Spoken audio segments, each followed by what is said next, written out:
Hello, hello. How are you all doing? It's Monday. All right. We're doing something different today. Yeah.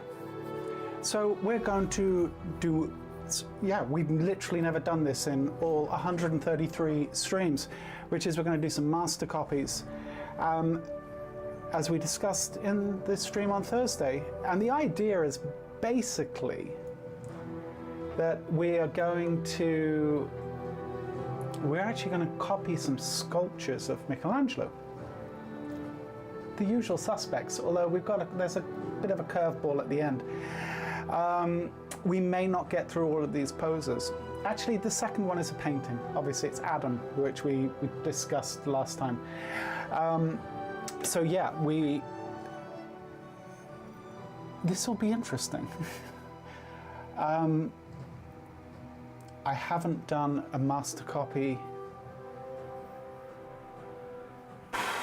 in an awful long time. I don't even remember the last time, and probably the last master copy I did was more anatomy based. I've never really got into the copying other people's art thing. For the most part. I'm sure there's some exceptions, but you know what I mean.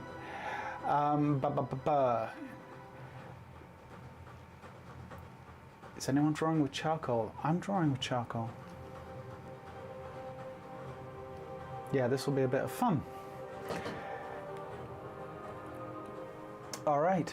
So I don't know how long these are going to take. That's the other thing I was thinking about. I don't particularly want to prescribe a time to them. I think we're looking at like 25, 35 minutes, maybe longer. There's obviously not many poses for us to work from today, and that was by design because I do want to take a bit of time on these. So let's just see how it goes, huh? You know how I am. If something's an absolute abject failure, I'll probably get out and start the next pose.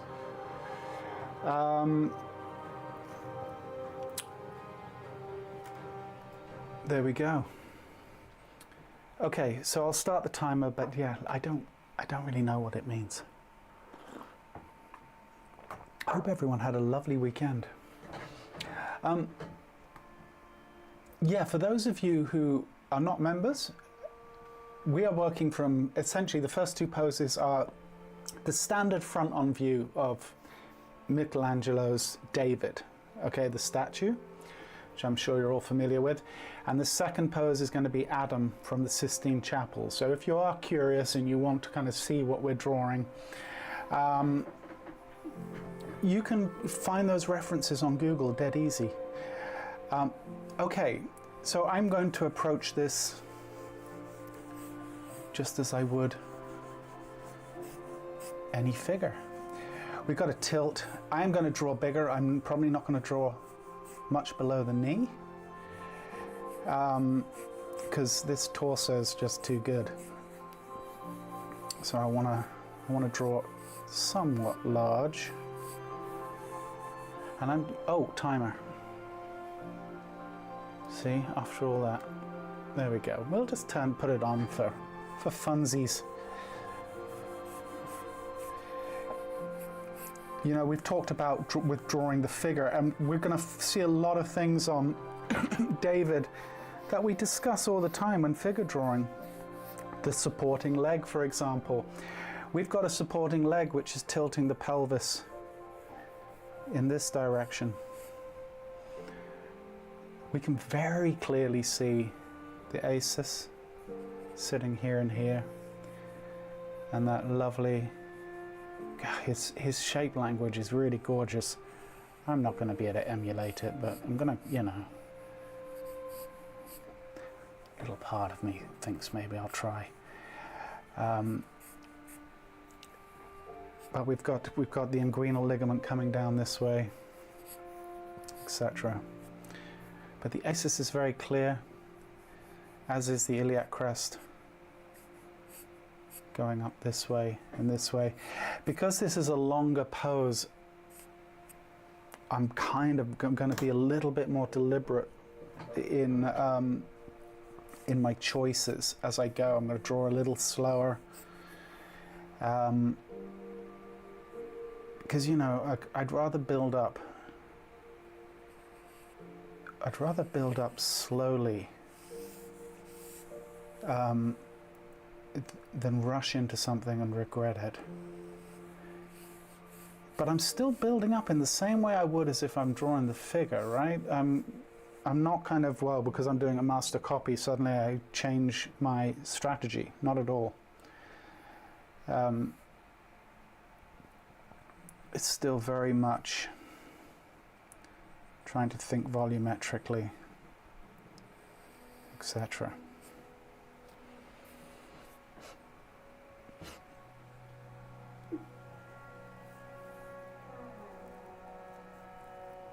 Beautiful weekend in the Carolinas. It was a beautiful weekend here. Yeah, which kind of wasn't, well, kind of expecting, but Sunday we thought was going to be terrible. It turned out to be really lovely. Still a bit of a cold snap coming back and forth though. In usual British fashion, the weather is not going to, you know, be predictable one way or the other. Anyway, okay, so the rib cage coming down this way. Got the oblique coming down here, sitting in there, and we've actually got the abdominal wall kind of presenting itself right there, the oblique and the abdominals.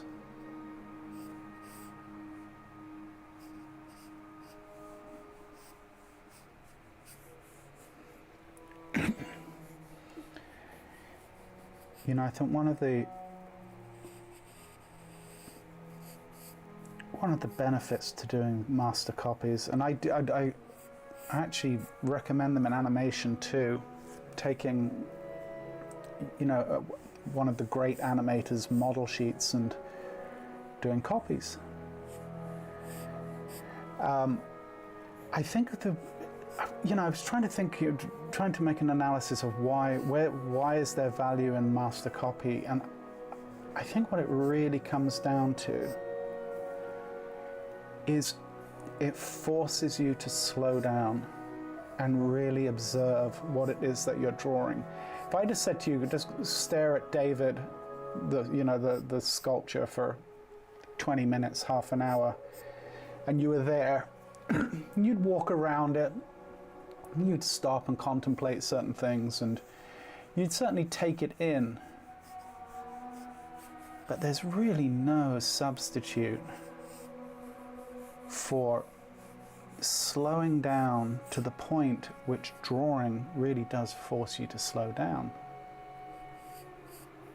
And I think that's where the value lies. It's interesting.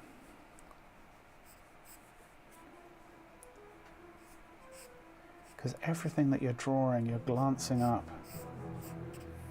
and kind of making a decision on. You're not being a passive viewer, you're being an active viewer, right? Deltoid is going to be coming down this way. Something like that.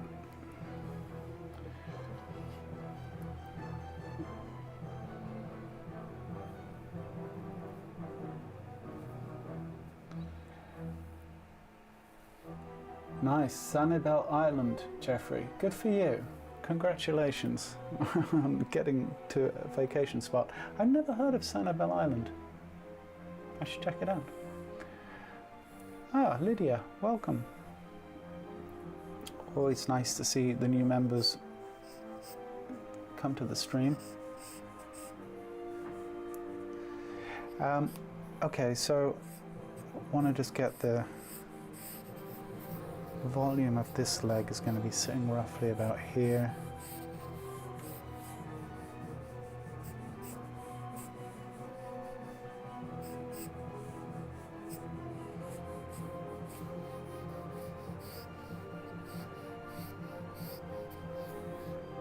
Then this leg coming out beautifully on a nice relaxed pose. And sitting down here, coming ever so slightly towards us, right? So the knee is just a hair higher than this knee. We're sitting about here.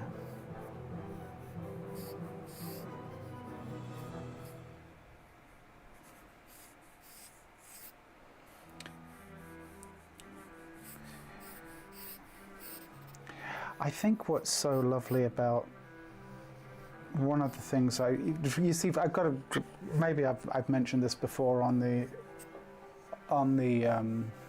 stream, but at least for me, I believe David is the greatest work of art I've ever seen. And I was like, oh, big whoop, wow, congratulations on the mind-blowing observation. But I mean that I'm not just in a, in a quick passing statement. I've been very fortunate. I've seen a lot of great art, and nothing has had the profound effect on me that seeing David did for the first time. I've been very fortunate to be able to go and see him a couple of times when in Florence. But it had a profound impact on me. I believe strongly it's one of the reasons I'm here right now. This one sculpture. I know, like, look, this sculpture has affected many people. But just to give context.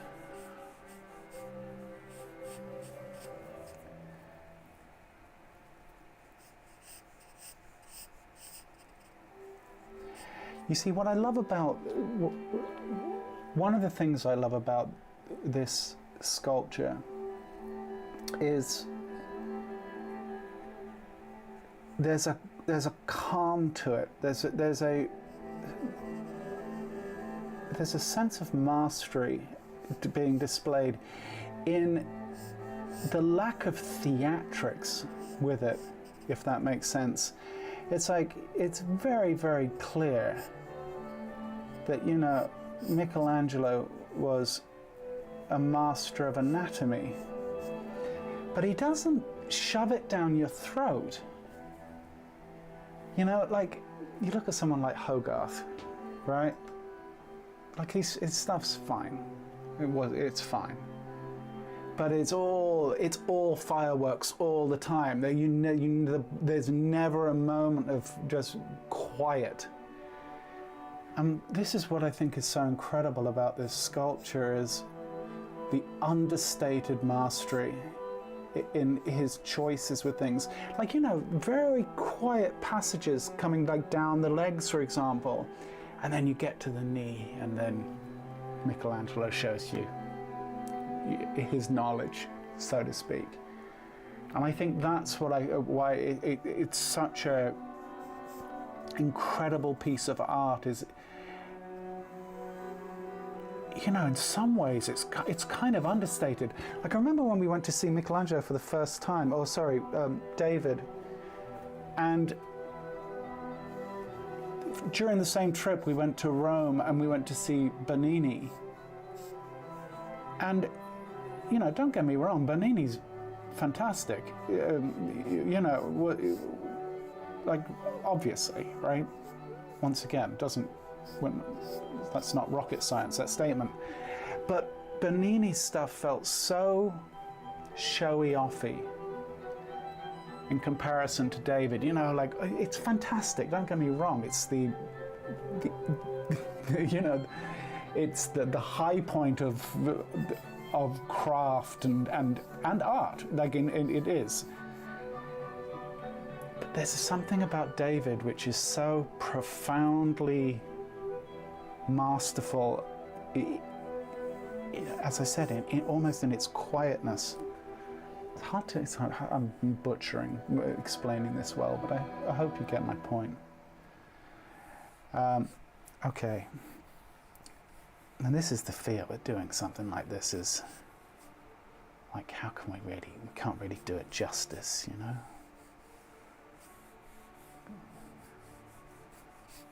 You really don't want to make a pig's ear of this, you know. If I mess up one of my own drawings, and that when we're doing the live stream and just drawing the model, so what? But this, you kind of, you wanted to try and pay homage on some level.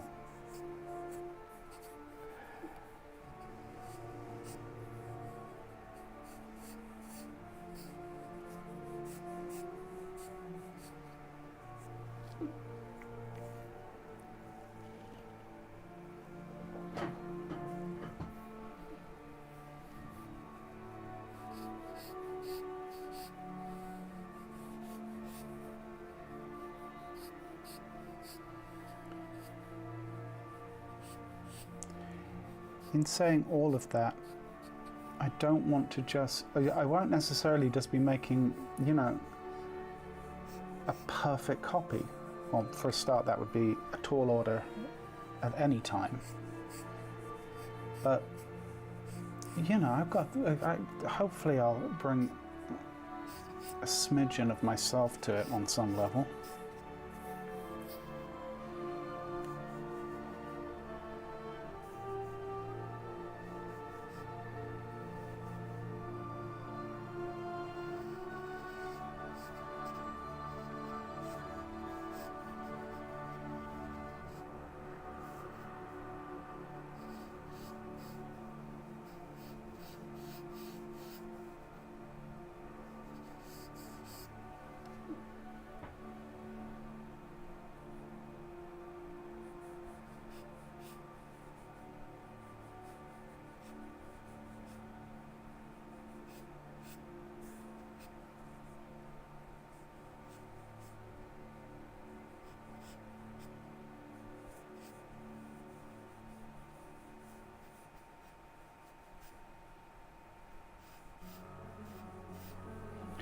One of the things always blow my mind with this sculpture is his design language for hair. It's a really interesting one, you know, because if you think about it, like, you know, obviously in real life you don't see someone with hair creating these types of shapes for the most part. And yet, it just works.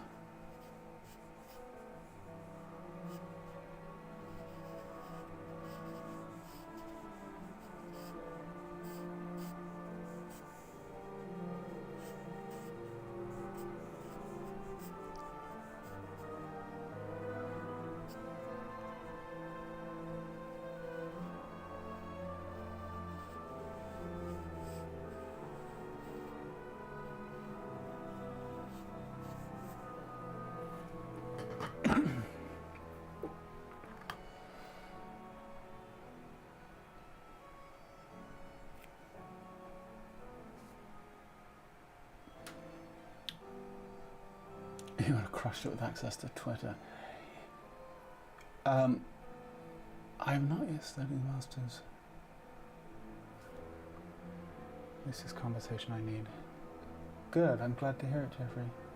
That big hand. Yeah, you know, there was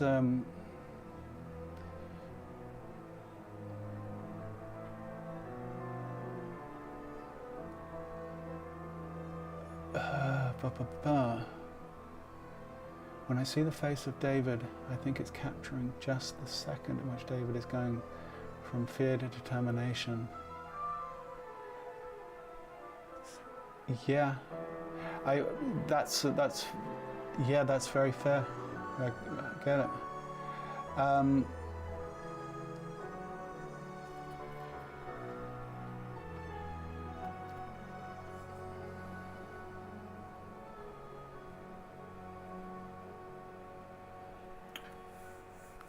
Yeah, okay.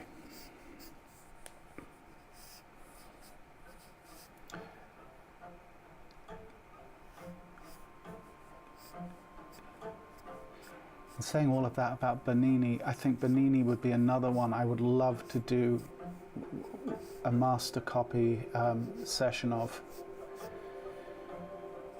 because, as I said, his stuff it's all theatrics. You know, it's beautiful, absolutely beautiful in its own way, and it's so different to Michelangelo's approach, in my opinion.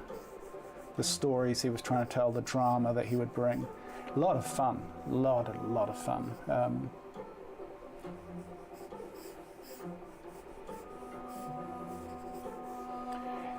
So yeah, I'm really kind of taking my time with just, you know, normally I'd be getting right into it at this point, but I just really want to take my time.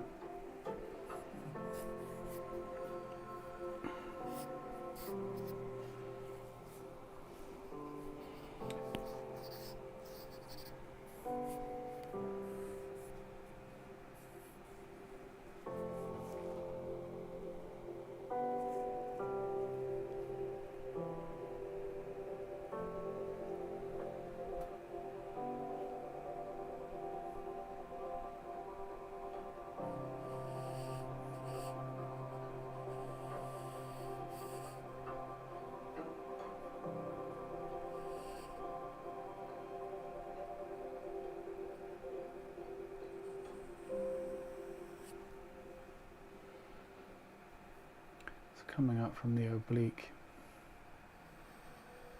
to the rib cage to the latissimus.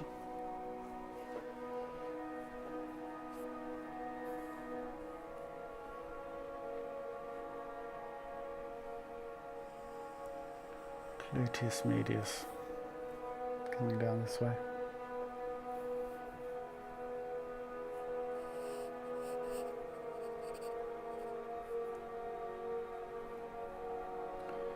Even the asymmetry to the abdominals, like that's something I'm not sure I have observed before, or certainly not in a long time. Beautiful.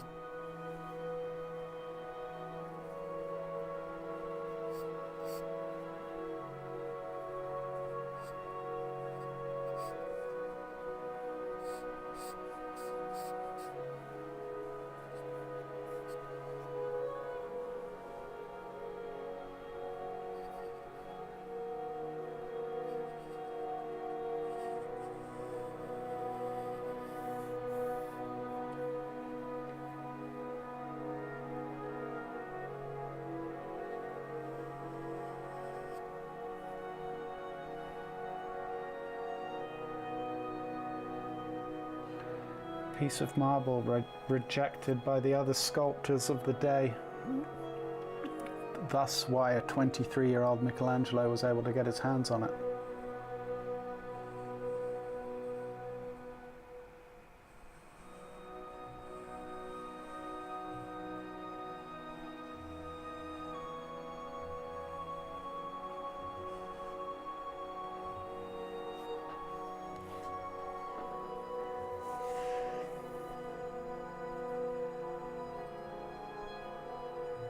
He was 23 years old when he sculpted this, guys.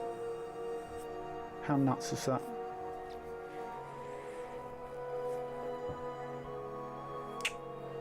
Amazing.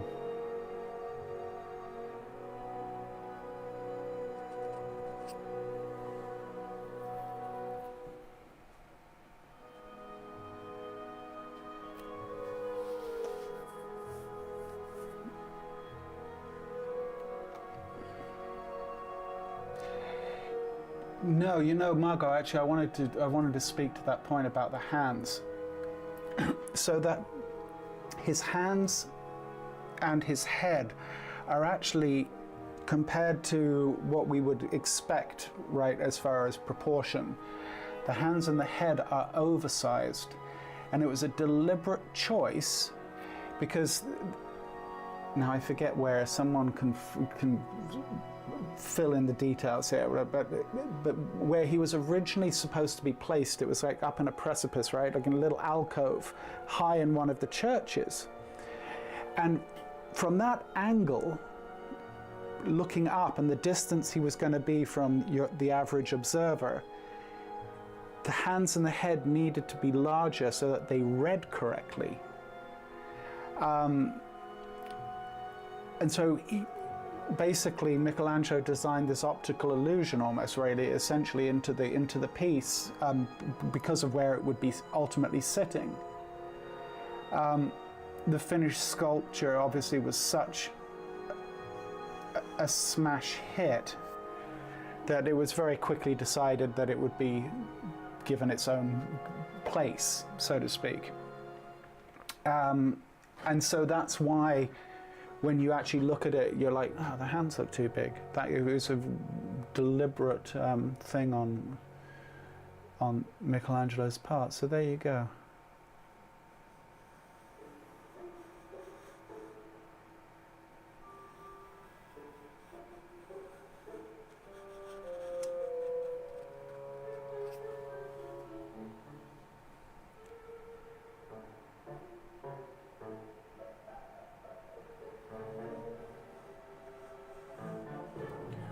Although I've never really studied art history properly or with any great depth, so I always feel like a bit of a fraud talking about these things. I certainly, throw in very strong caveats that I am not, by any means, an expert on this sculpture. By any stretch of the imagination. Picked up a couple of small details, that's all.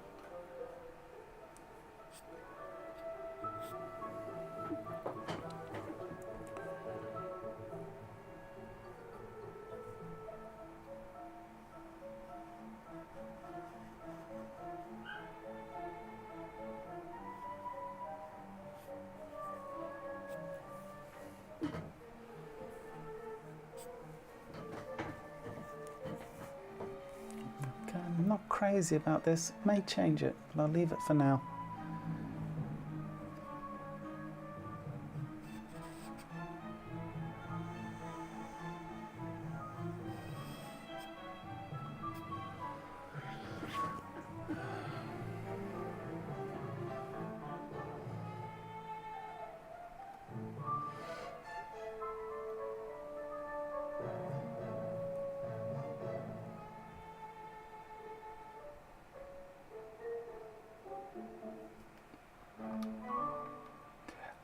Linda says, I have a book recommendation, Oil and Marble, by Stephanie Story, novel of Leonardo and Michelangelo.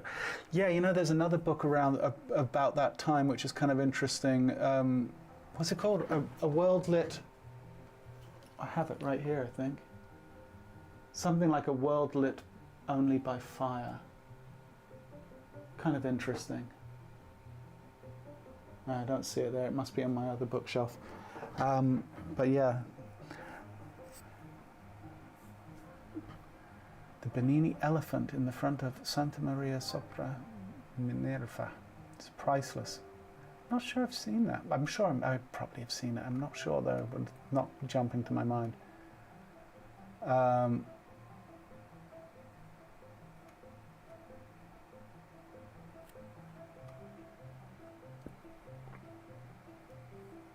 Yes, I agree, James, about the muscles. Sorry, I'm just catching up here real quickly.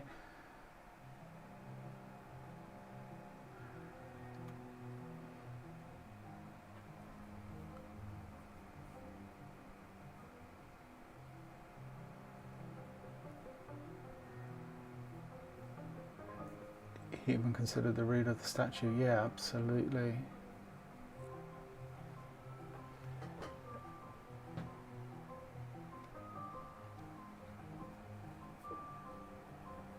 Jeffrey, that's great. 20 minutes, I learned so much of what I didn't know that I didn't know. Exactly. Okay, I need to keep cracking here, or we will never get done. And we do have Adam. And when I was picking those poses, I was thinking to myself, we may not get further than Adam, who I've got some opinions about.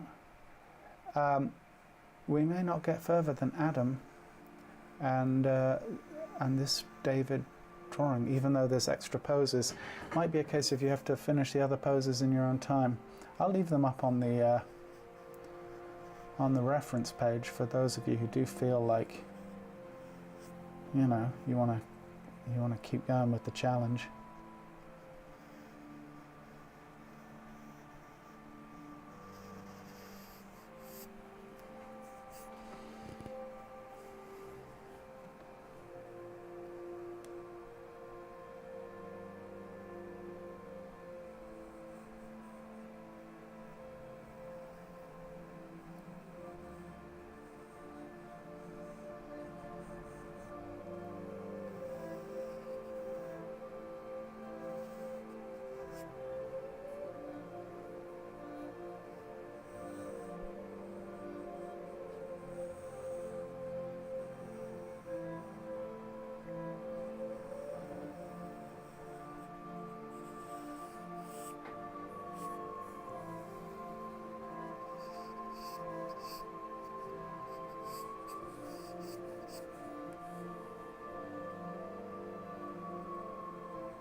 Lulu, sketching Michelangelo stuff probably feels like submitting theoretical physics thesis to Stephen Hawking.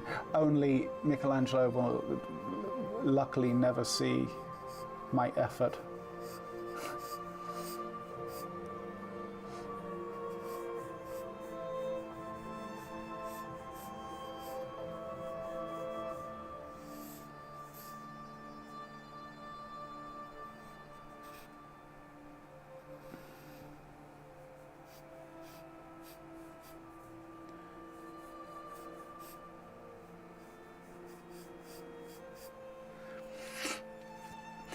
It's interesting, you know. I was thinking recently about,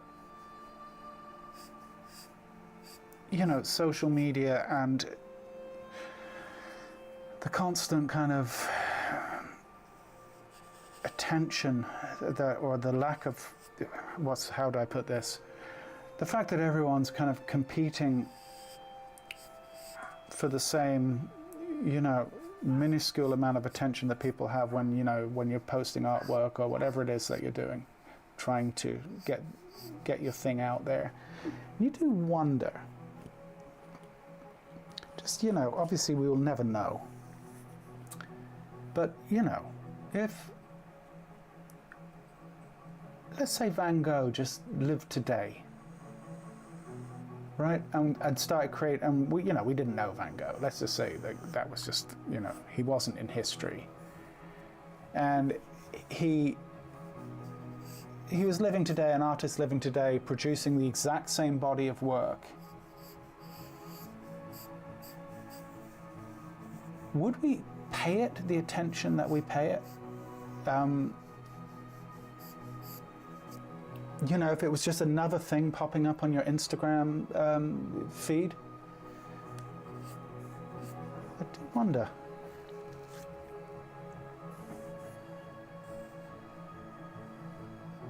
Like, you know, it's very easy to say, oh yeah, his genius or his work was, it's indisputable. But is it? I think a Van Gogh could get lost in the shuffle of today's world quite easily. Well, he did in his own time, didn't he? But famously, sold one painting while he was alive, I believe. But we look at the masters, and you just wonder, what if they had to compete in today's environment? I don't know. Maybe it's a dumb rhetorical question, but That's why I'm here, folks.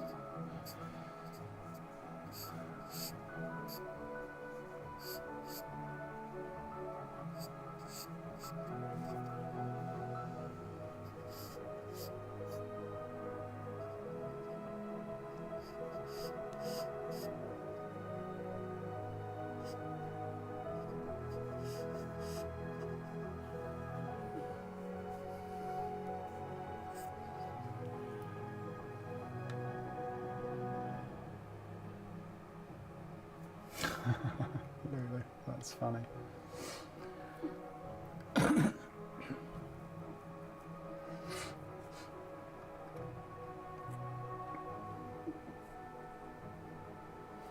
A world lit only by fire, thank you.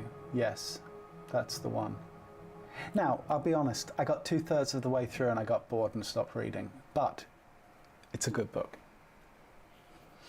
Talks about the medieval ages in an interesting way. But I'm not, okay, maybe I've said this before. I've got to admit, I am not a reader by any stretch of the imagination. I love the idea of being a reader. I love the idea of being well read, having read the classics, etc. But I'm not a reader. Maybe there's time yet. Maybe I can still be a reader. Maybe I've got enough time that I can. Maybe I'll die well read. But at 52 years old,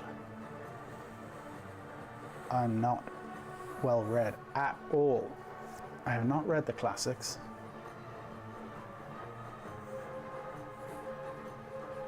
I know about them, but I don't have time. I know that's a real flimsy cop-out. You make time, you got time for telly.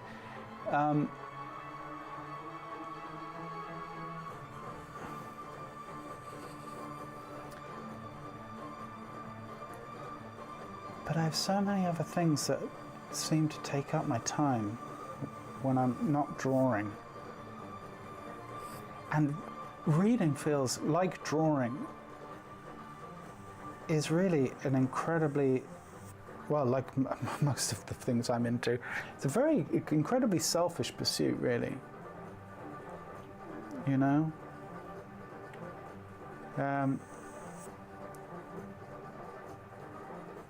That, yeah. I already have enough things that I'm incredibly unselfish with my time with.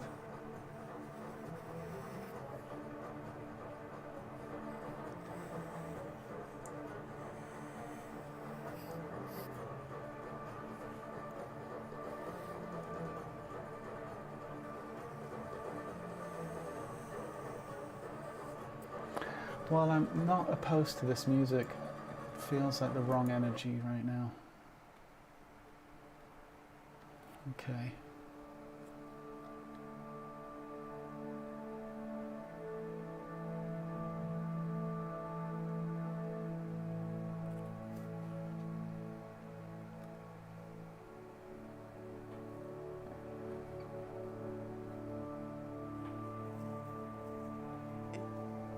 Thanks, Margot. Yeah, hopefully it's recognizable. Still got a bit of a ways to go, though. And we're already at 35 minutes. I told you, this is a 2-drawing stream. We're making progress, though. I would, if I wasn't chatting so much, obviously be getting a lot more done. But here we are.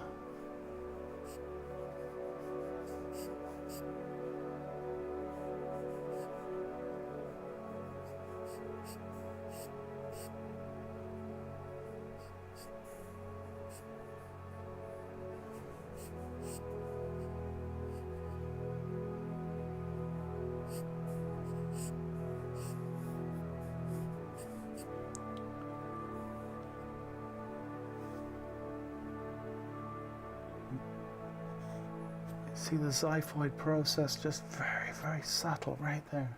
Boom.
All right, let's have a look at this hand.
Yeah.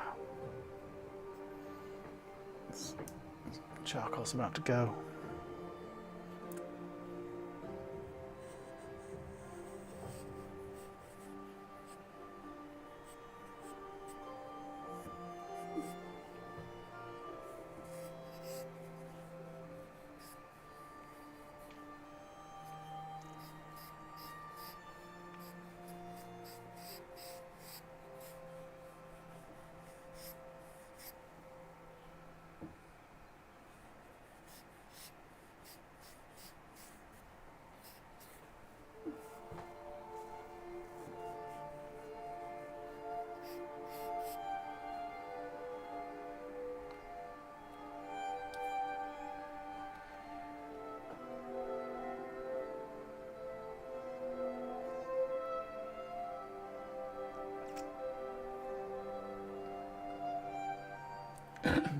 Yeah, I agree, Lulu. To your comment about time being limited.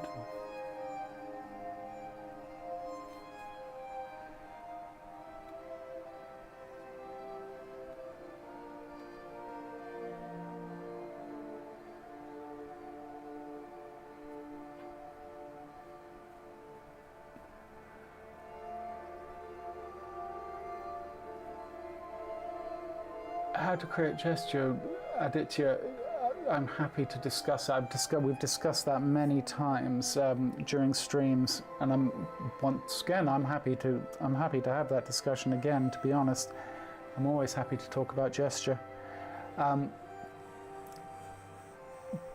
I don't feel like this is quite the right time. I think we're more in gesture mode.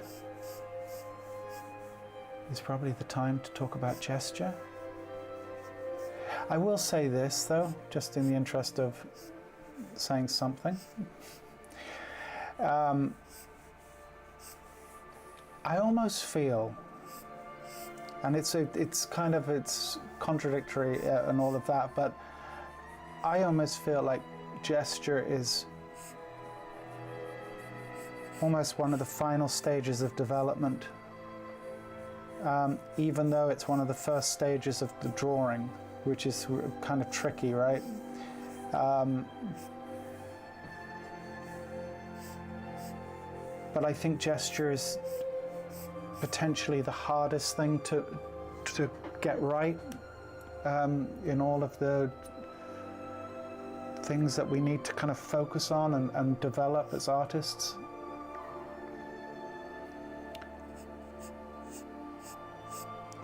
Gesture is really good. Gesture is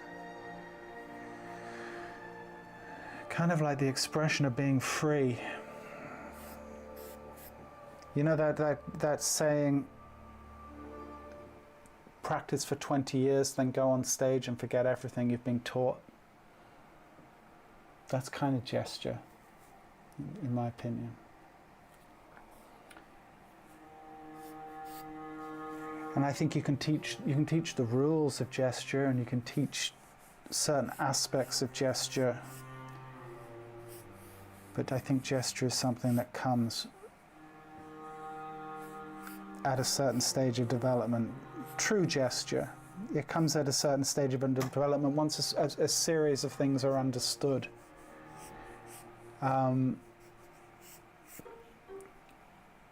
It's not to say theoretically you couldn't be a good gesture artist in its own right. You could be, but it's usually the last thing that develops well in an artist, in my experience. I have this this saying, I don't even recall who authored it. I may have, I don't even remember, to be honest. But you got to draw complicated before you can draw simple, right? You've got to be able to understand vocabulary and sentence structure before you can write poetry. That is someone else's statement, not mine. But yeah, that's kind of where we're at.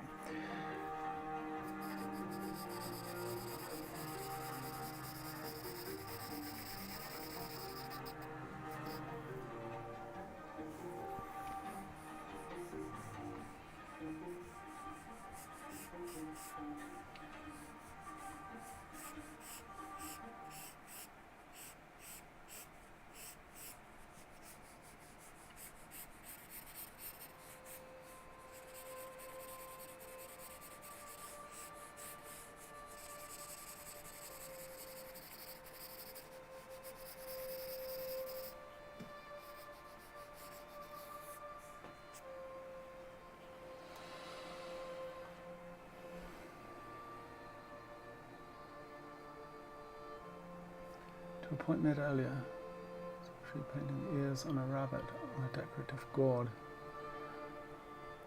Can't be a portion of the neck of the gourd. Dismissed.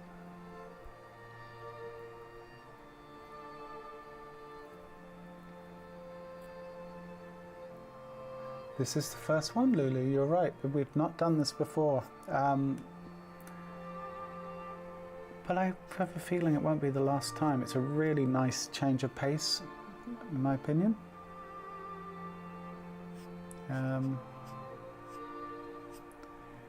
Yeah, we'll certainly explore this further as a concept, and add it into the mix of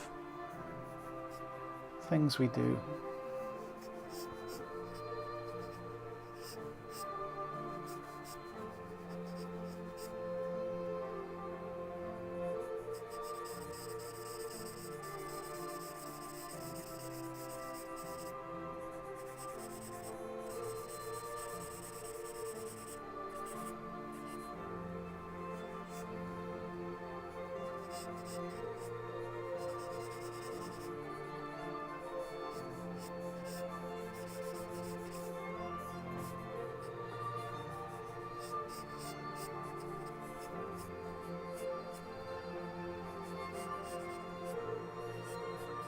We're at 46 minutes. Okay. Hope you're all hanging in there. Hope no one's gets bored stupid with what I'm doing here. Anyway, it is what it is. It's one stream for now.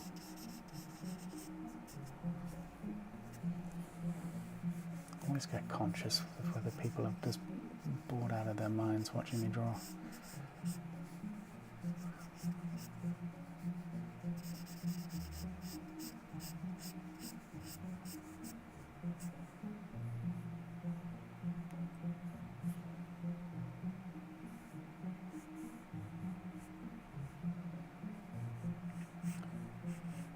Okay.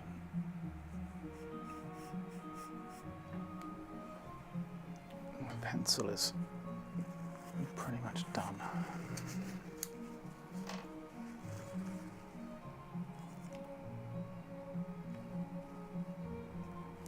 The lovely thing about pencil extenders is I can get another sharpen out of this sucker. It's good. Means nothing has to go to waste.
Excuse me.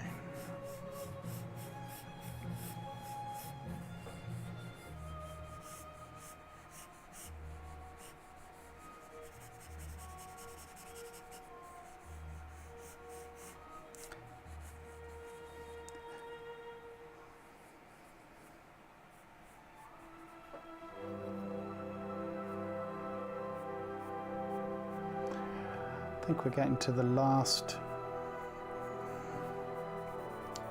few minutes, maybe.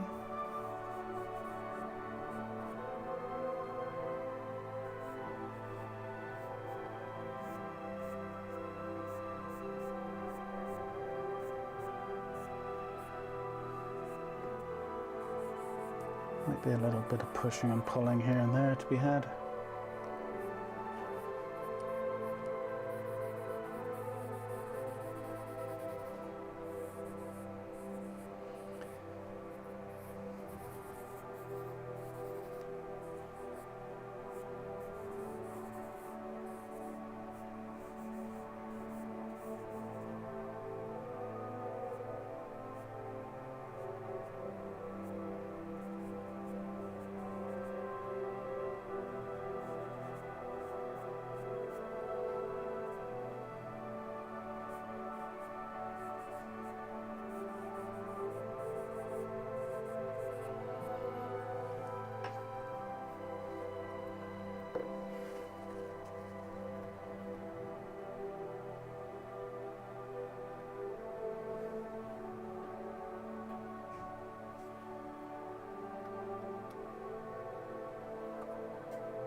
Yeah, Margot, the size, 17 feet.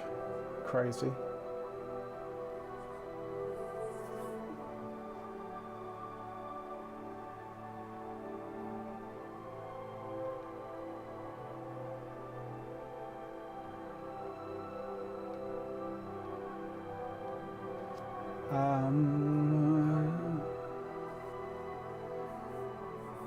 Okay, so I'm just gonna hit this with the eraser because I do think it will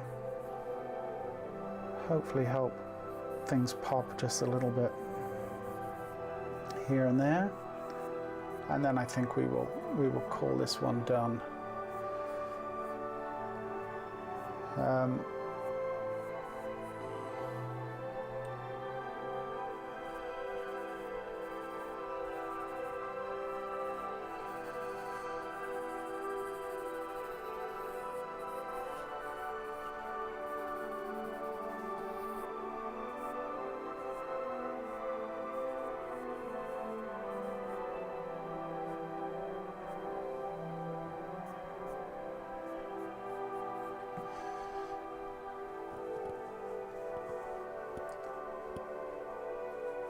Twenty thousandths of an inch left on that pencil.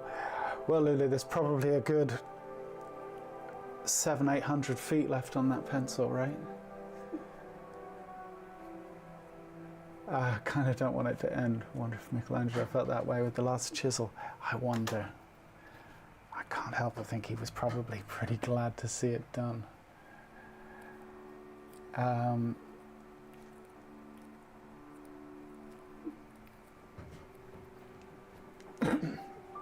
Well, the thing with Michelangelo was he has so many unfinished pieces of work. It's kind of remarkable.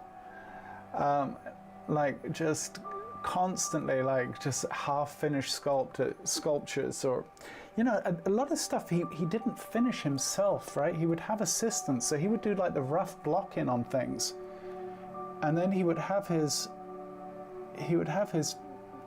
apprentices, you know, finish pieces up. I don't know if he did that with David. I've got a feeling that this was early enough in his career where he probably did the whole thing himself, but he would take commissions that he had really, in a way, no right taking as far as the time that he had available.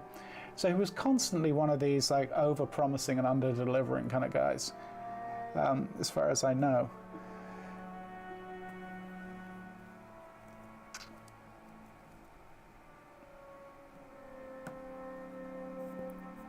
And, you know, constantly having people asking him to do commissions and stuff, and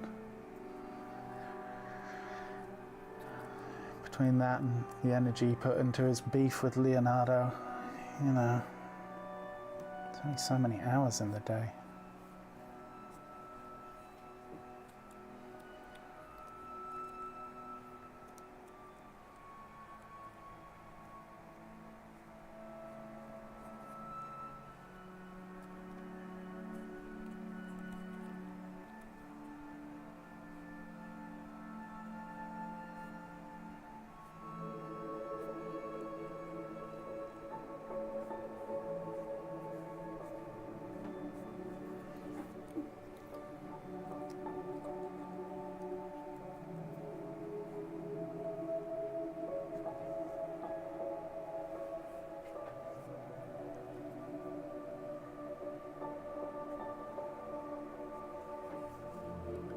So just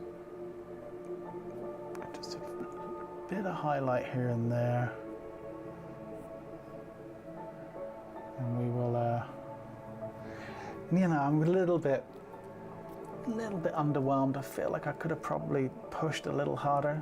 I don't know, maybe I was just feeling a bit conservative with it, not wanting to mess it up.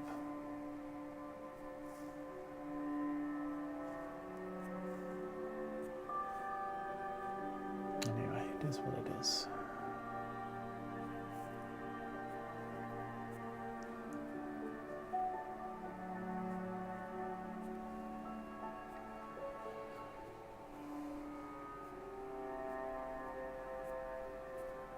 Be careful with these highlights. Get too many in and it starts to look tacky.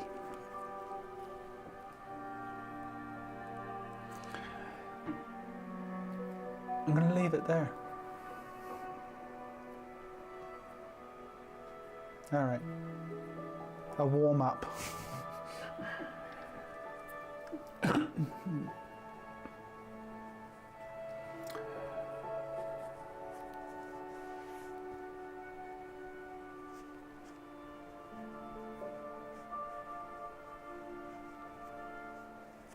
Nice.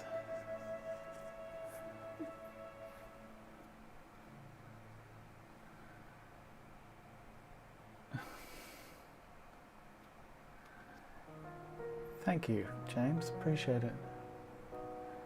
Okay.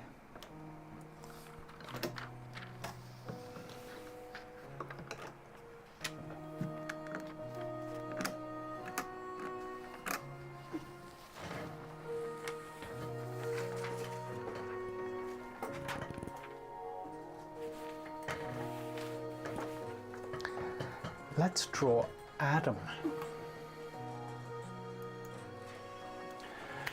Let's just take a minute to reset here, if you don't mind.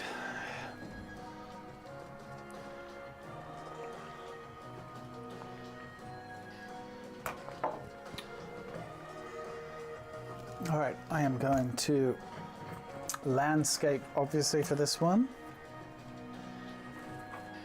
Move these out of the way. Move this over.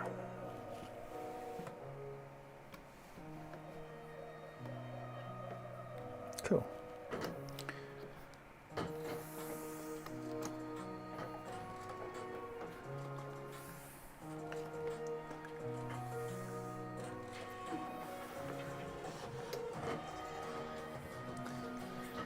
All right.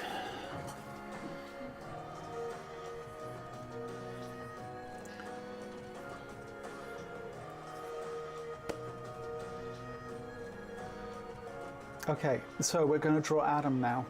I'm curious to see, you know, like obviously we just drew from, well, we drew from photography, but we drew a sculpture. Now we're drawing one of his paintings. I'd be curious to see if there's any shift in my thought process with that.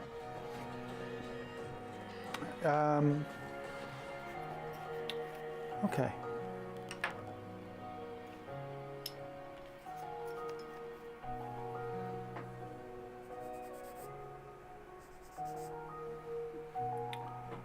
All right, let's get cracking.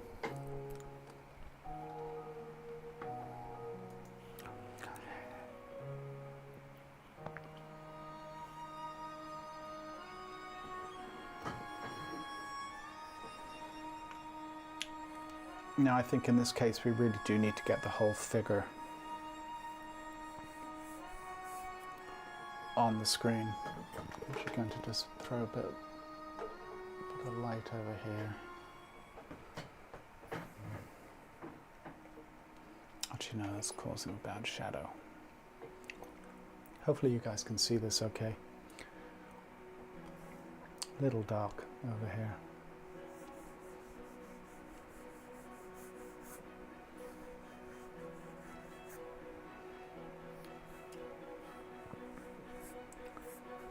Just finding the exterior perimeters for that upper and lower torso.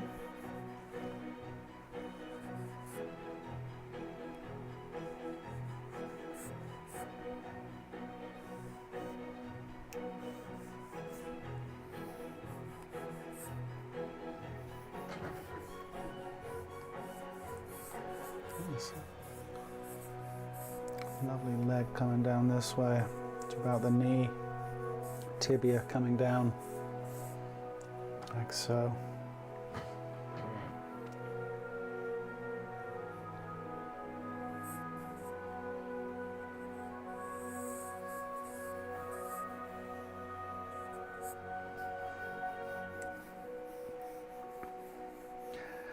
Now, what strikes me about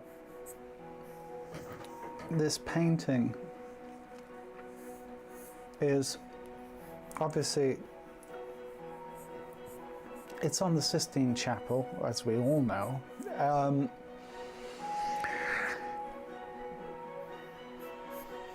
But obviously quite a distance from the viewer and surrounded by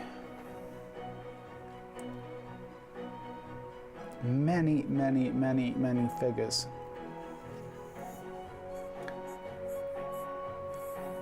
But what surprised me when I've looked at this painting many times, like I'm sure you all have, but I've never done a copy of it, and I've only ever really looked at it, I'd have to say, as a casual observer, right? But what strikes me looking at it here, close up and in high resolution, is how simple some of the ideas are. Like if you look at his right hand, for example, if you just isolated that right hand, you'd be forgiven for thinking that you were looking at the work of someone far less experienced than Mr. Buonarroti. So it's interesting. Now, in the big scheme of things and in the context of which you're seeing it on the Sistine Chapel, it really doesn't matter. But just an observation nonetheless.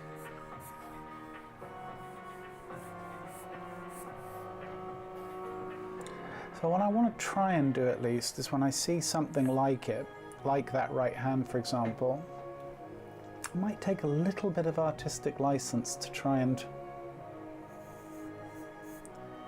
maybe bring some, yeah, tiny little something to it. We'll see.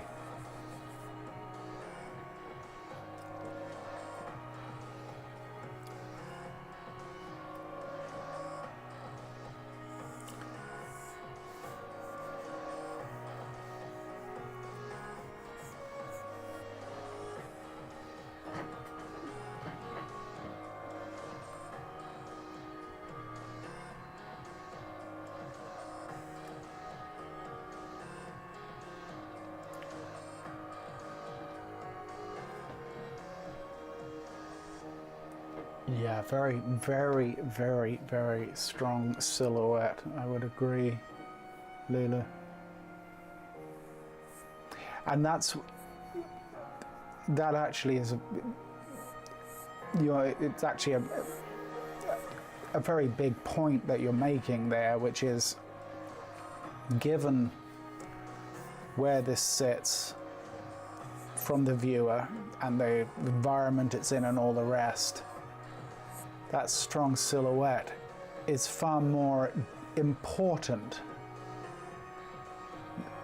than how much anatomical detail there may or may not be in something like the hand, right? Like, that is absolutely a fact. So we're at the height of the knee.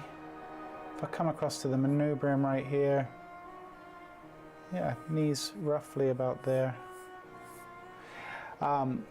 So yeah, you know, he's actually painting in a very smart way, especially the amount he had to paint. It's like strong silhouettes, strong storytelling poses, and the rest will kind of take care of itself.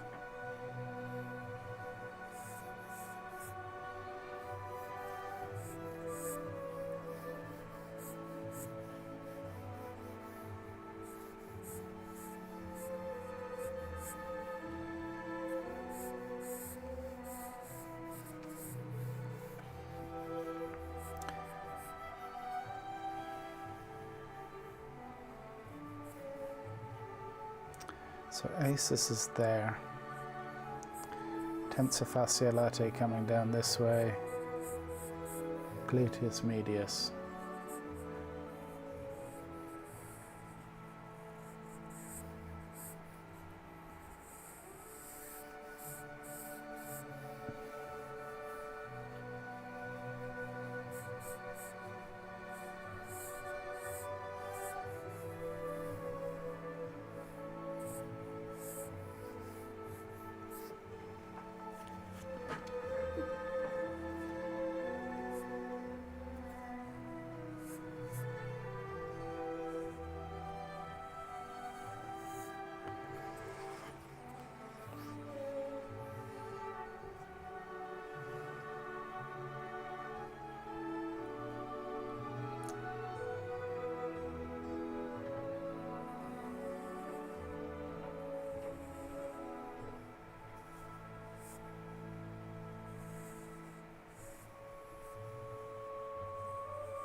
Very interesting use of design language.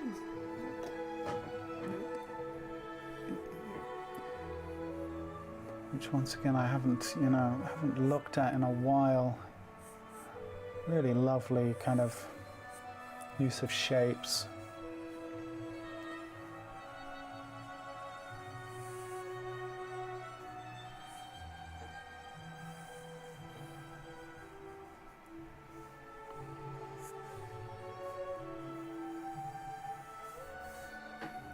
And we've got this compressed arm here.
Elbow's going to be about here.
Wrist is about there.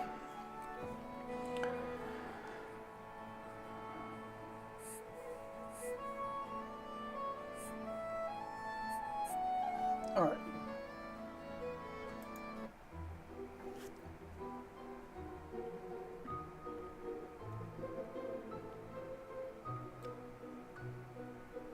Numa. It's been a while. Hope you're doing good, Numa.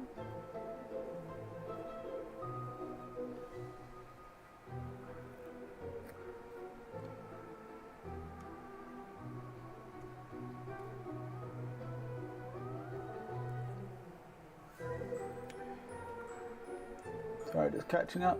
Started my core in university. Congratulations.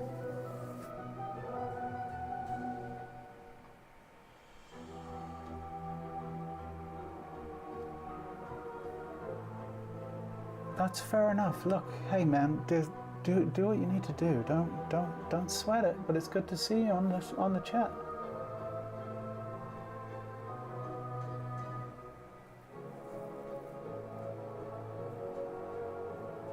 Numa's one of the OGs, way back in the day, right?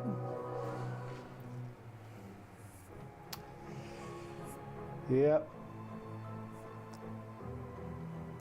Crazy.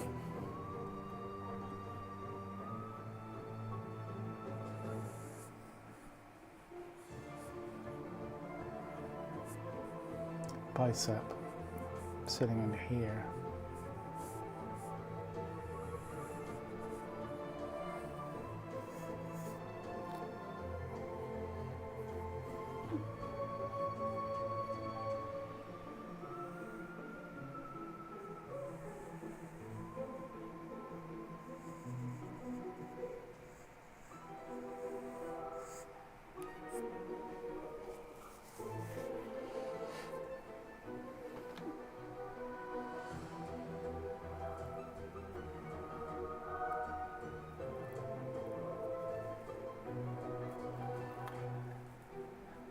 Jeffrey, having never studied art history, I'm looking at these two works. First I see strength in David, then I see weakness and fragility in Adam. Am I reading these correctly? I don't think that that's a bad assessment. I think, sure, why not? Yeah. I don't know, you know, I don't know exactly what the intentions were, or if anyone knows what technically was the thought behind that from Michelangelo. That would kind of tie into the story, the stories that both pieces are trying to tell, right? So I think that's a very logical conclusion. To be honest, I don't know. I don't know whether that's, you know, the artist's statement, but that feels good to me.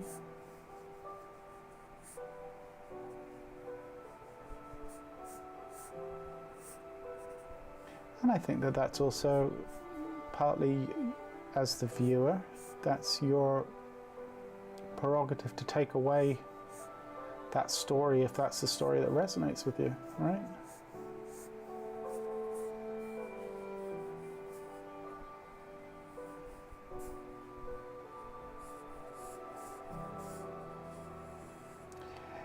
Now,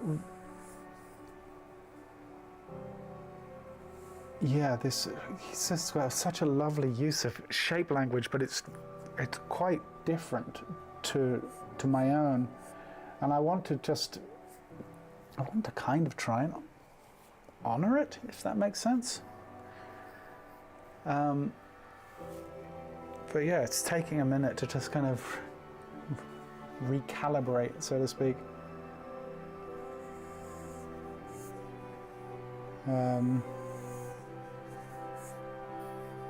I'm probably doing a bit of a pig's ear with it, truth be told, but anyway, we'll keep refining, plenty of time.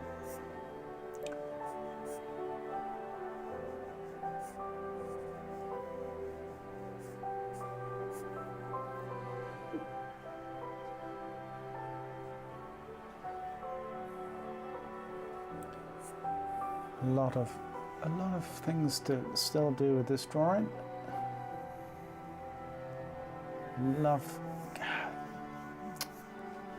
I really should have done the master copy of this particular painting. I should have done it many years ago. In fact, I'm only doing it now. Is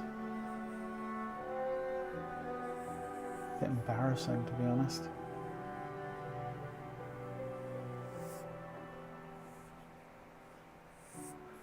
That's life.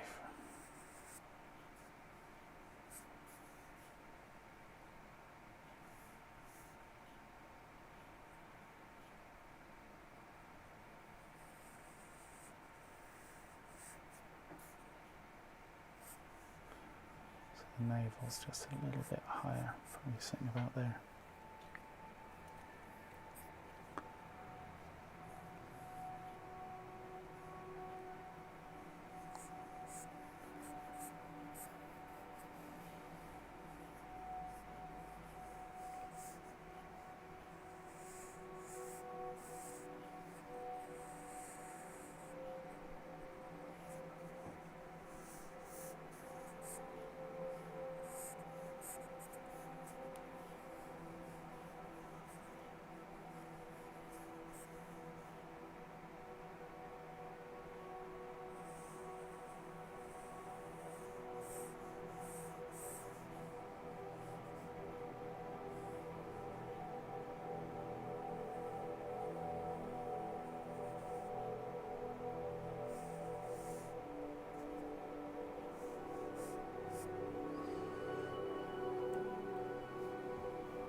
Lulu, you're very, very, very true.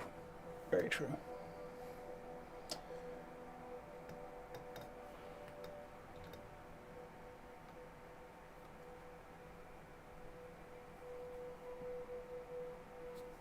Thanks, Jeffrey. Appreciate it. Let's see what happens. Plenty of time to mess it up.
how you draw without landmarks. It's magnificent.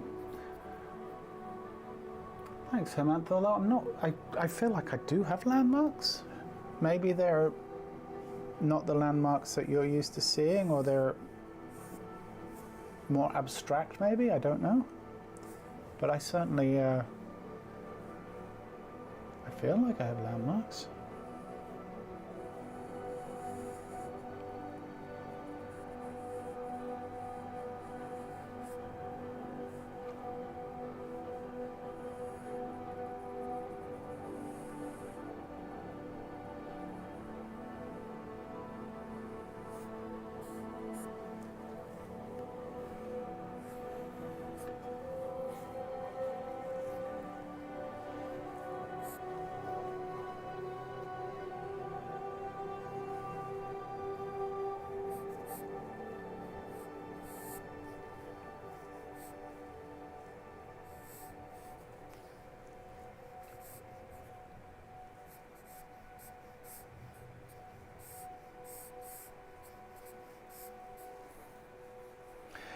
Like, look at it. You see the way you can see his toes just in this region right here?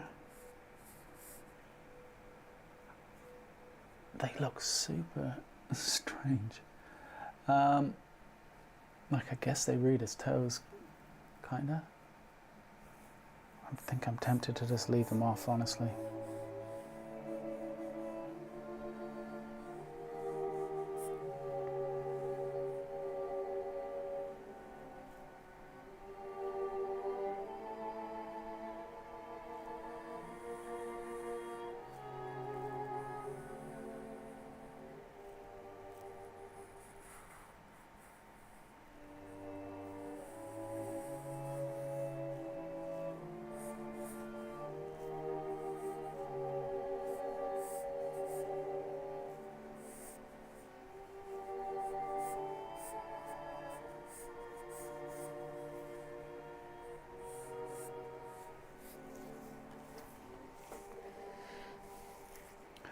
All right, I think I'm ready to go in a little bit harder.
Okay.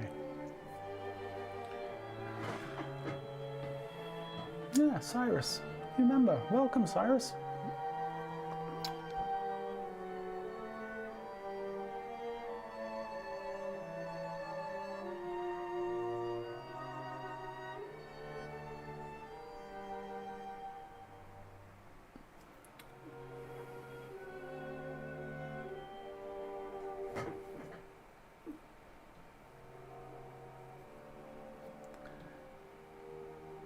I feel like I read something about the model. Sorry, I'm skipping most of the comment there. I did read it, but I don't know. Sometimes using men for women. Oh yes, yes, absolutely. I think that was quite common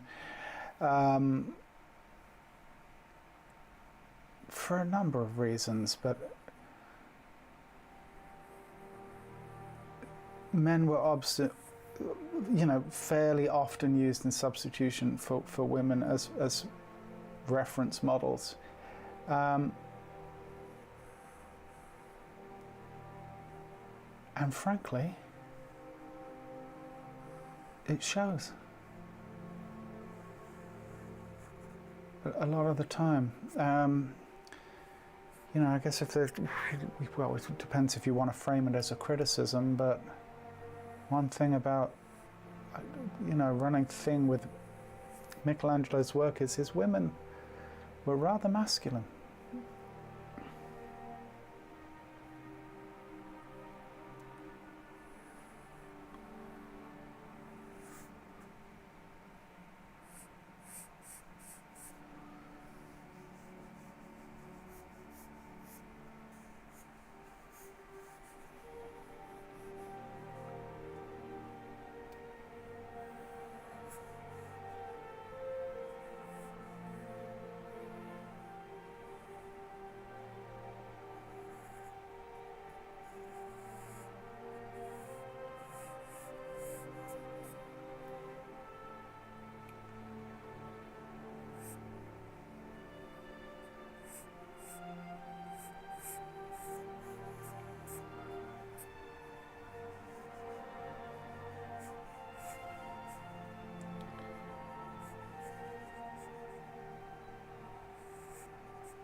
Mammoth says, I'm dyslexic and I write with my right hand, but my handwriting is terrible. Should I draw with my left hand? Thanks for your videos. I wouldn't say so, Mammoth. You think your handwriting's bad? You have not seen mine. I have arguably some of the worst handwriting that it's possible to have. So I don't think your handwriting, although some would say, well, there you go, that explains your art. But I don't think your handwriting has any reflection on, for example, the dexterity you may have with a pencil when it comes to drawing.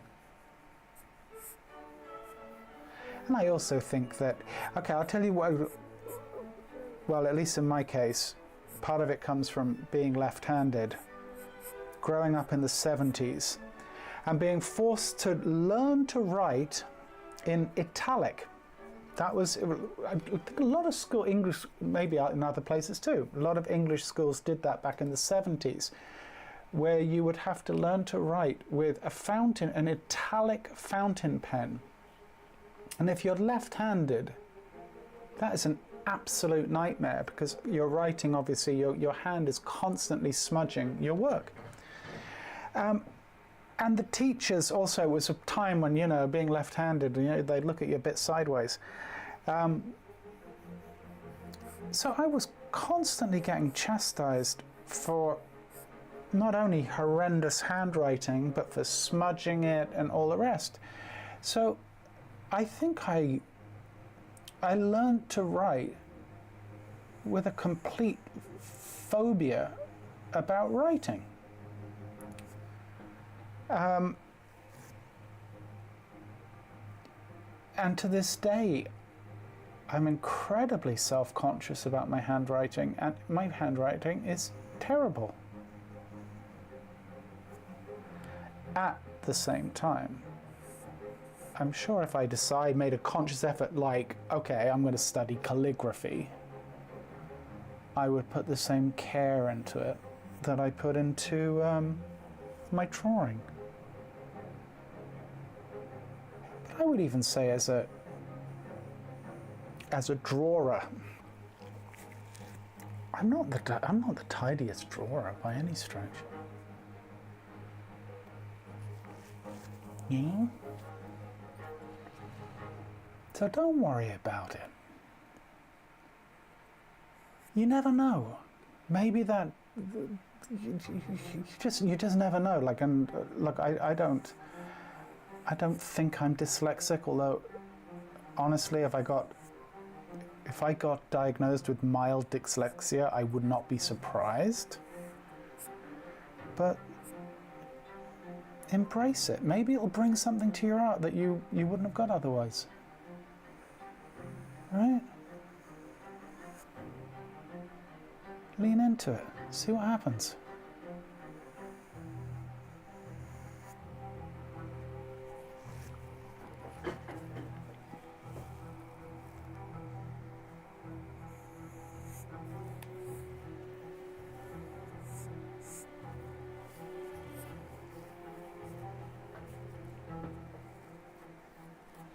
Okay, so we have our elbow, and that's where our knee meets.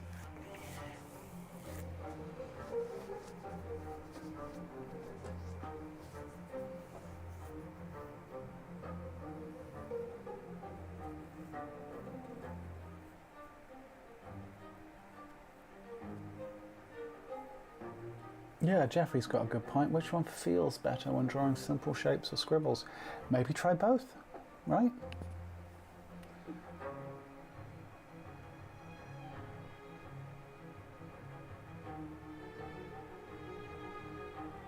Lulu says, I hated writing because they made us write some random symbols that were not the letters.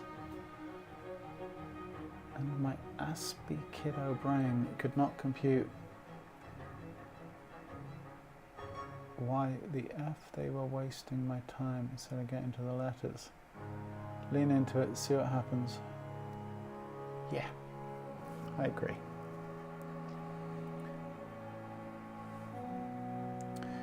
The one great advantage from having been left-handed is, I think we discussed this before, but I think I'm generally more ambidextrous than the average right-handed person. Because I've had to be.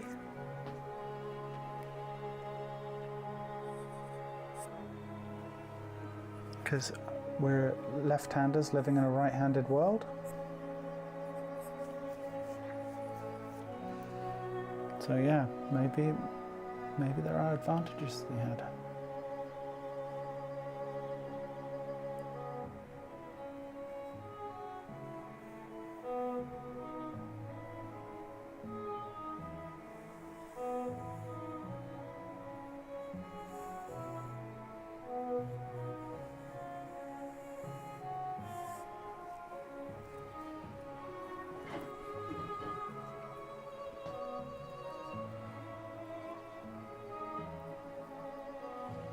We were taught the old-fashioned Palmer method, says Margot. I wish I could draw as well as I can write. Interesting. I've never heard of the Palmer method.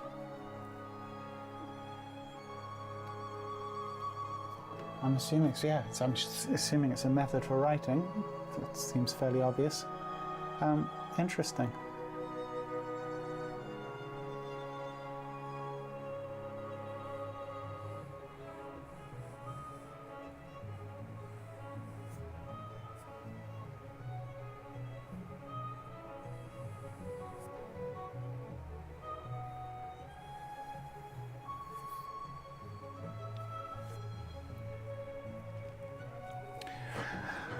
Alrighty, so things are coming along, slowly but surely.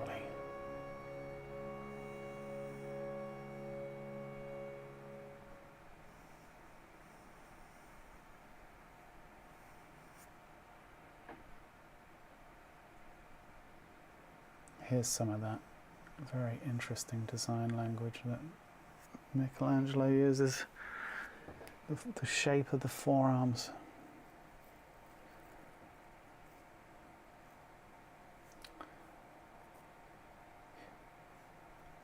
Yeah, I think that we're going to incorporate a few more of these master study sessions, as I was saying earlier, and I think that we're going to, we'll hit people like Pontormo, Raphael,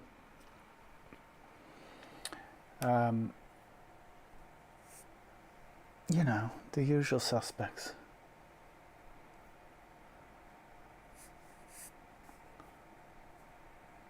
Benini. And I like the idea of trying to do from sculpture as much as anything.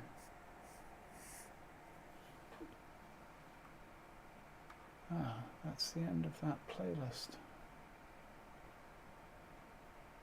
Oh. Let's see what this is all about. No, not the Four Seasons.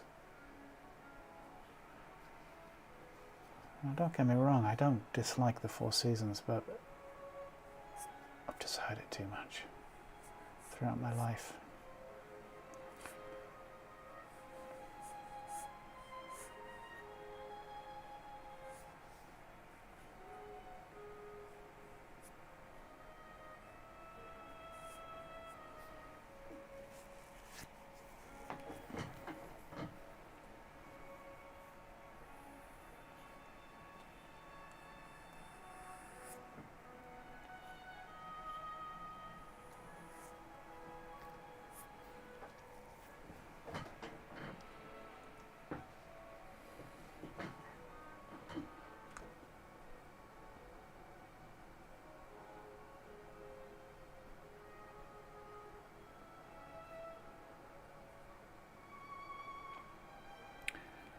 Well, Jeffrey, that's wonderful. I'm so glad you're enjoying it. It's probably also aided by the fact that you're sitting on a beach. That's going to make things better as well.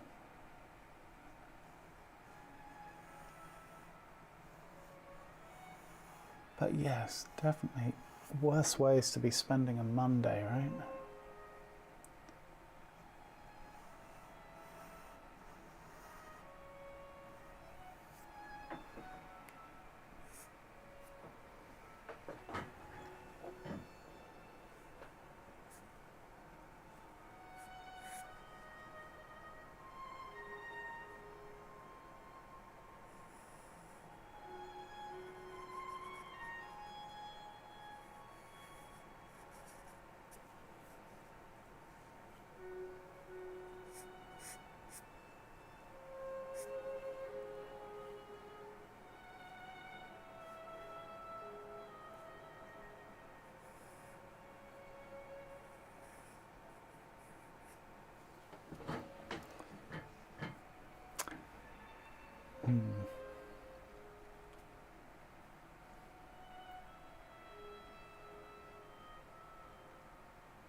Knuckle there.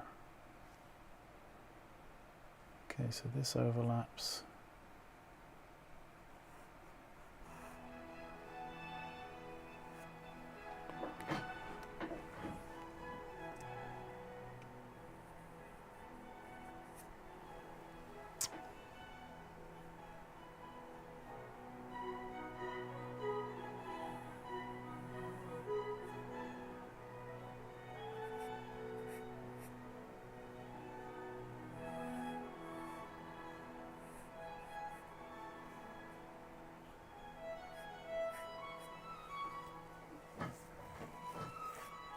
Okay.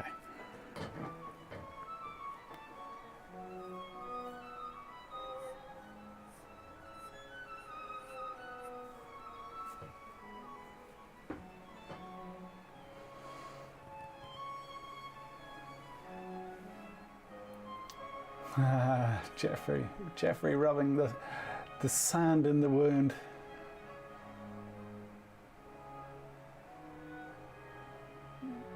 Lulu very heavily dislikes the Four Seasons. Fair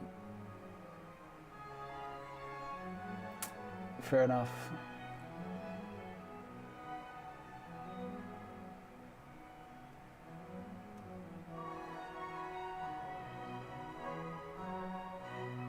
Senegal is the shelling capital of the US, if not world. Some with up to 10,000. What do you mean shelling? I'm lost. Enlighten me, Jeffrey, while you sit on the beach. Oh, shelling, as in like shells. Shelling? I guess people collect shells, don't they? Yeah.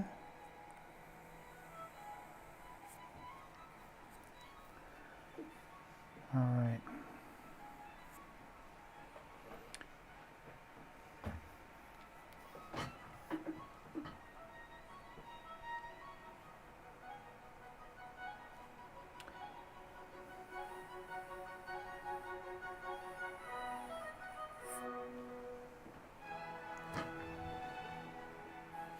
This is Vivaldi too, isn't it? Let me move it on so Lulu doesn't have a stroke. Oh, this is the Four Seasons. Oh, this is all Four Seasons? Come on, let's find a different... Okay, this is a bad list. Just give me a second.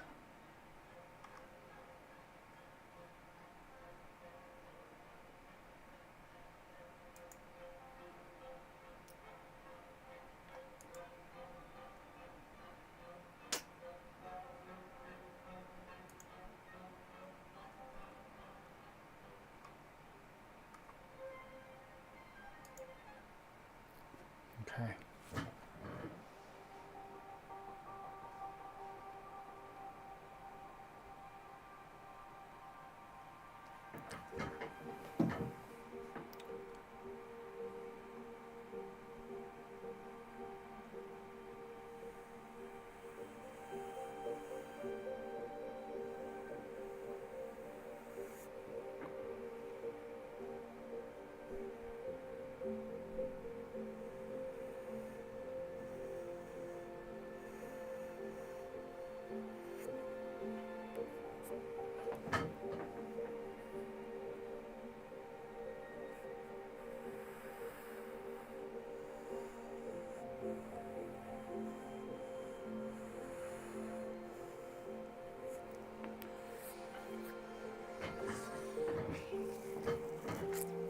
We're at 41 minutes.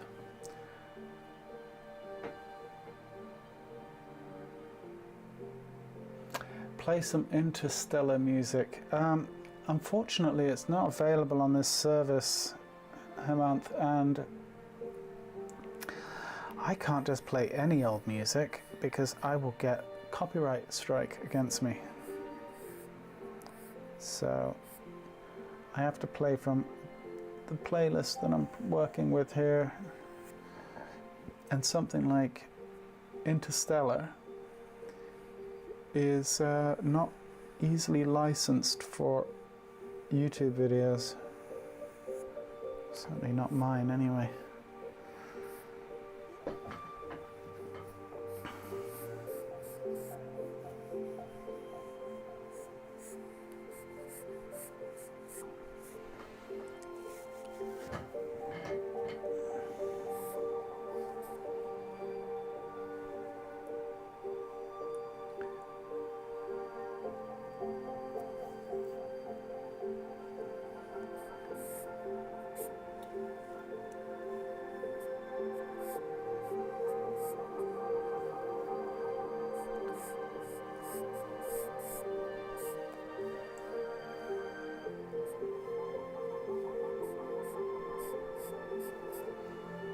All right.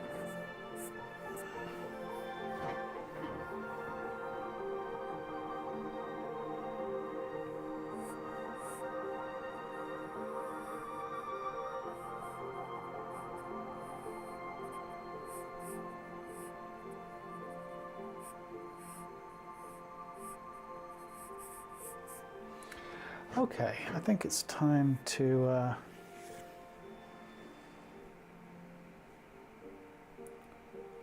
look at next steps.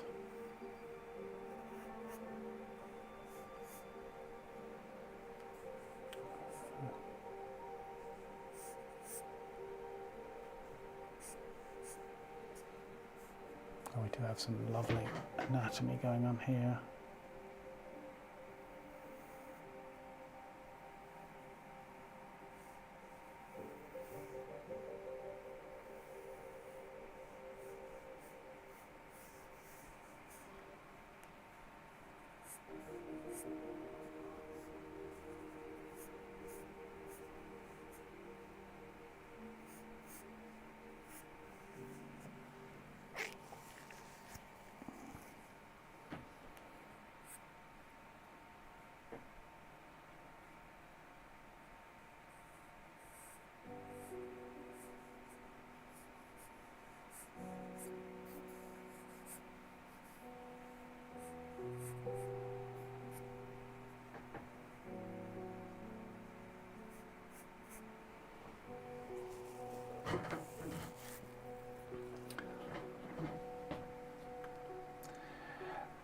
James asks, have you decided anything about the days you're changing the live streams to? It's a very good question, James. We are trying to figure it out. We figured that this week we can make the usual times and dates work. Next week I'm actually on my own here in the house. My wife's away for business, so you could argue it doesn't really matter which days I do it next week, because it's all going to be the same issue. So no, I don't. Right now, same time, same place. Once I have better information for you, I'll let you know. But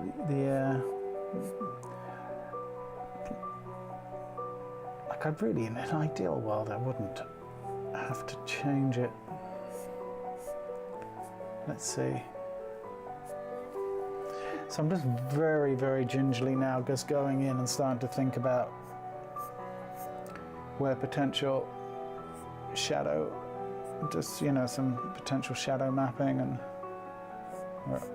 where my core shadows are, etc.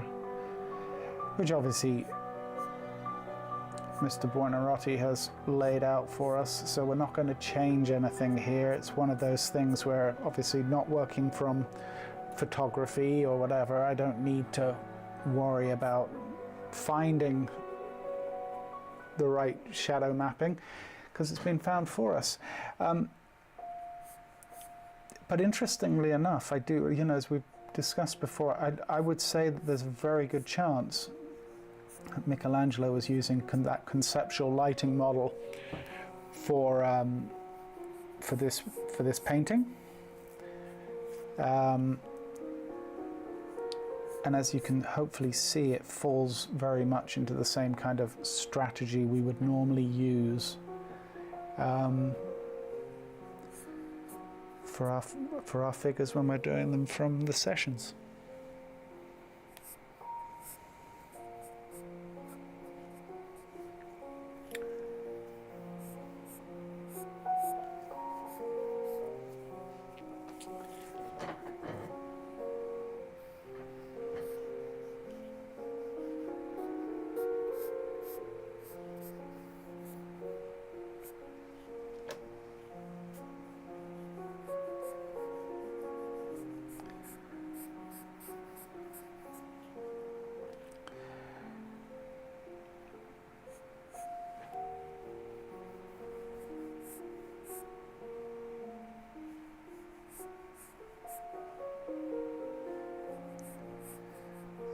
This whole section is essentially in turn.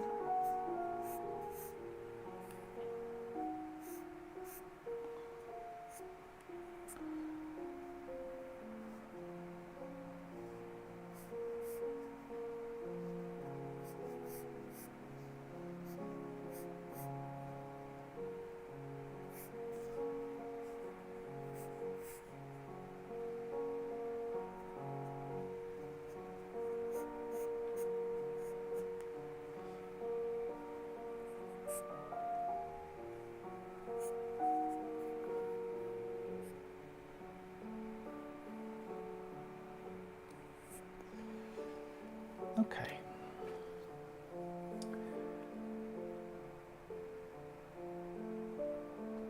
No, the puppy's name is still the same, it's still Penny, and it's still undecided on what will happen with that.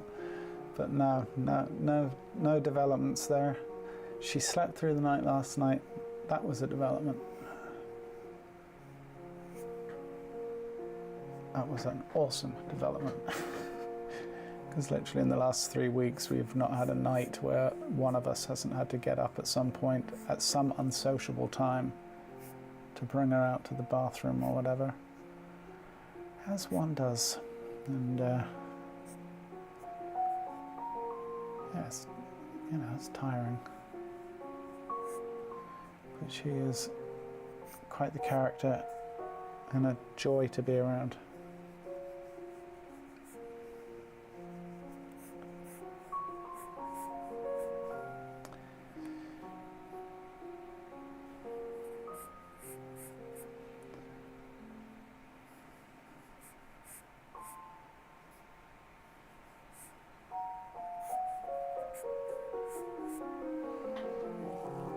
Okay. So we're at the 50-minute mark. I do believe we will be on good track to be finished in the next 10 minutes or so.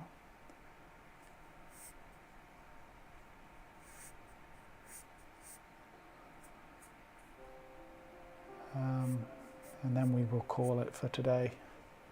But I think that's a good day's work, right? It's a good practice session.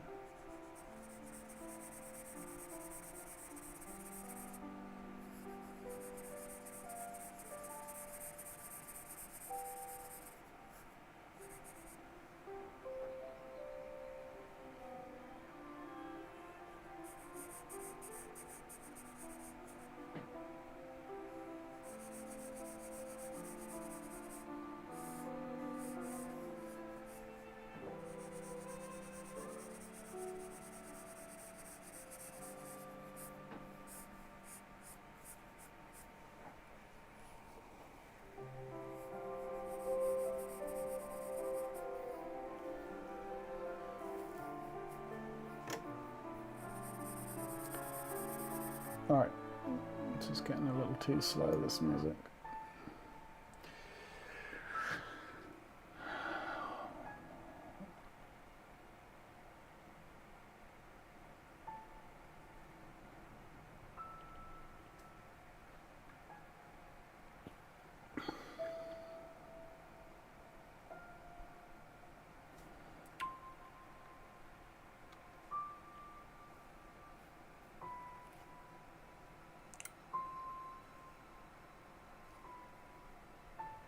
Hey Rick, how you doing?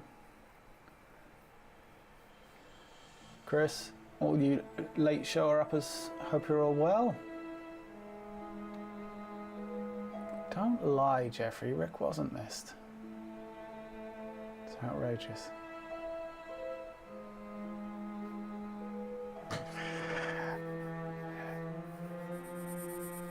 Well, it's been fun. You missed some great conversations that all happened today. We talked about the secrets of life, drawing, and everything.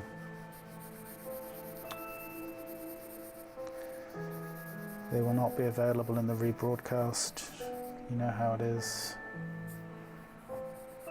Snoozy days.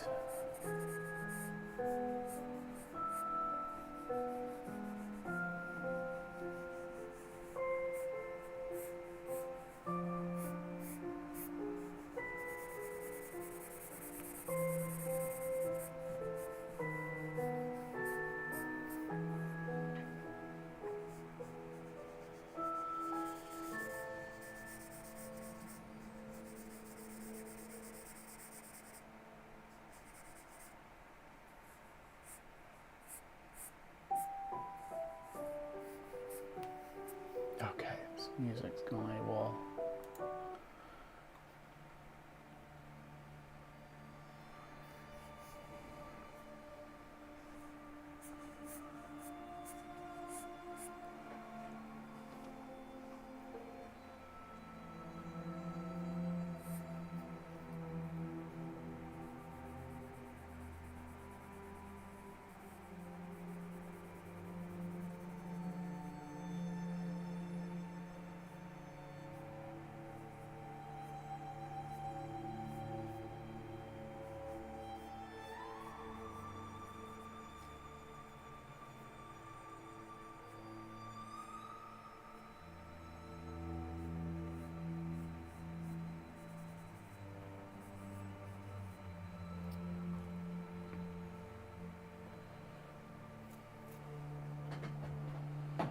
Found the fountain of youth, yeah.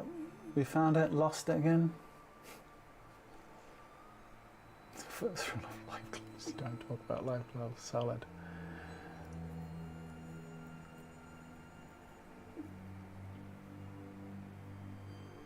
Yeah. Twitinist, am I saying that right? Yes, charcoal is the way to go. Charcoal rules.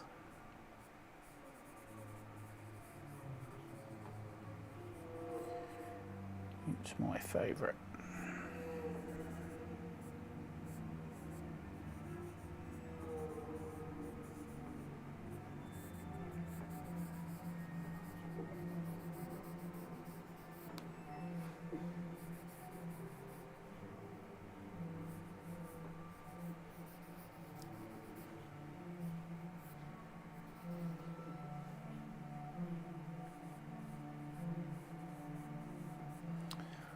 I think it's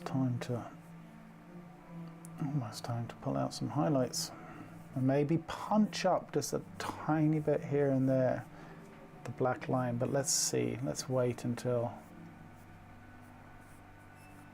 they got the highlights in to see if we need to do that, because maybe not. Maybe this will be enough.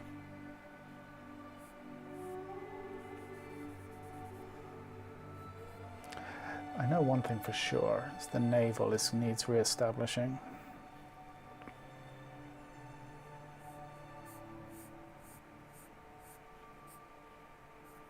Sitting in there.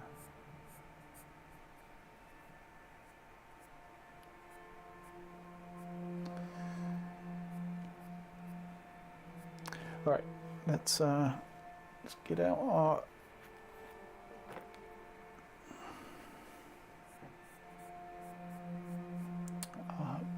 kneaded eraser.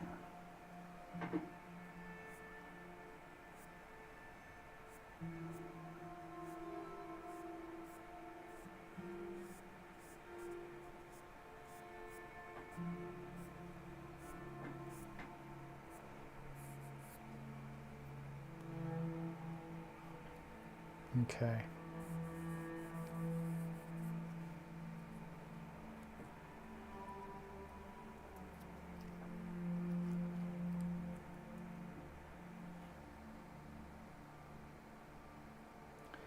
I've never used charcoal pencils before, so Susan's slightly scared. Ah, you just got to get in there, get your hands dirty, literally. They're fun. Look, it's yeah, I get it. You've every right to be a little apprehensive of charcoal. It's you know, it's a messy medium, or it can be, but the payoff, in my opinion, is so well worth it that it's worth the learning curve, if you know what I mean.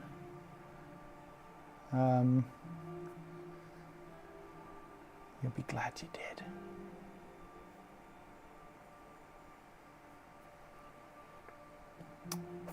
Okay.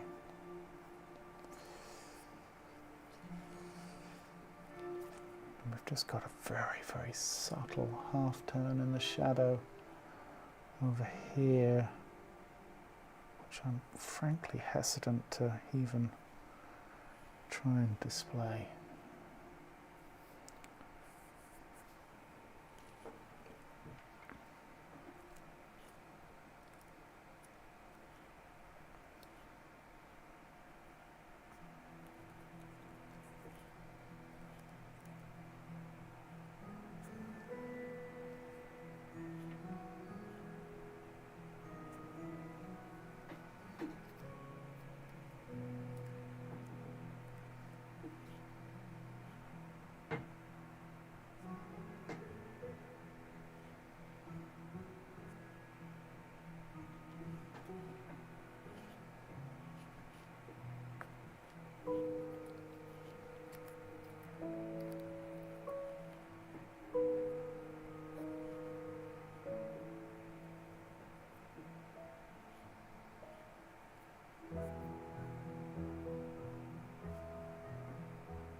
So we will be back on Thursday with our regular scheduled programming. But maybe we'll do another one of these next week, huh? If you guys are up for it, I'm up for it. be interesting to see how other artists handle similar types of challenges, right? And we can add to our vocabulary on how we can say things, because I've certainly learned a couple of things today about Michelangelo's design language process. And I feel like we should do more of these.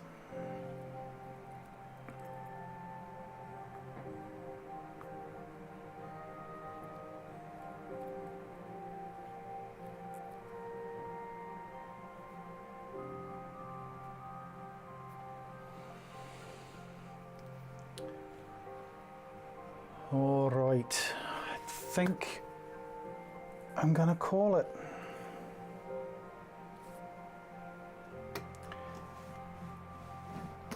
How did that turn out? Just try and get it into more even light. Okay. I think I can live with that. Folks, we made it. That was 1 hour and 2 minutes, that one. I've never seen that clock reset itself, so that's interesting. I wasn't sure if it would go to, you know, show the hour. Anyway, guys, it's been fun. Really, thanks so much for joining me on this, you know, this little side journey. It was really fascinating. I've learnt loads today. I hope you have too. And I've thoroughly enjoyed it. Thanks for all the questions. Welcome again to the new members. And we will be back to regular figure drawing on Thursday. Haven't decided what we'll draw, but what we might continue, the theme that might continue as we move forward is hitting some of these longer poses. Because I'm getting a lot out of them. It's just, you know, it's just nice to mix it up. Guys, thanks again. I will see you all on Thursday. In the meantime, have a wonderful week. And most importantly, look after yourselves. I'll see you then. Cheers. Take care. Bye.